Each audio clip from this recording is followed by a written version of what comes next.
1857 की जंग आज़ादी के गद्दार, 1947 के यूनिस्ट पार्टी के उम्मीदवार, मुल्तान के दरबार बहाउद्दीन ज़करिया के गद्दी नशीनों, आज भी पाकिस्तान के ईवान में बराजमान शाह महमूद कुरैशी के आबाओ अजदाद की कहानी गद्दारी के शानदार कारनामों से भरी पड़ी है।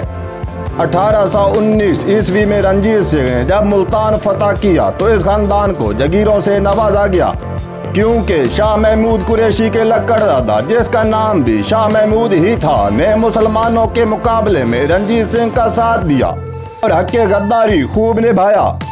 जिस दौर में सैयद अहमद शहीद और शाह इस्माइल शहीद सिखों से जहाद में मसरूफ थे, तो ये गद्दी नशीन हक़ गद्दारी अदा करके सिखों से जायदादें समेट रहे थे।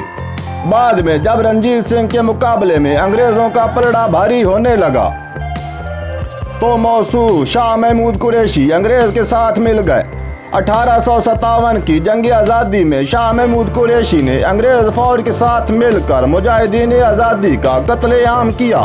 इस वक्त जंग आज़ादी के एक मुतहरिक रहनुमा राय अहमद खान खरल को शहीद करवाने में भी किरदार मौसूफ का ही बताया जाता है। 1857 की जंग आज़ादी में कुरैशी खानदान ने अंग्रेज़ का साथ देकर खूब जागीरें समेटी। उस वक्त के गद्दी नशीन शाह महमूद कुरैशी ने अपने मुरीदीन को मुजाहिदीन आज़ादी में बतौर मुखबर शामिल कर दिया था।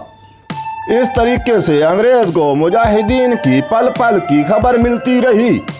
1947 ईस्वी में उस वक्त के गद्दी नशीन मुरीद हुसैन कुरैशी और उनके भतीजे आशिक हुसैन कुरैशी यूनिस्ट पार्टी के उम्मीदवार थे। पाकिस्तान बनने के बाद इस खानदान में वतन की मोहब्बत ने जोश मारा।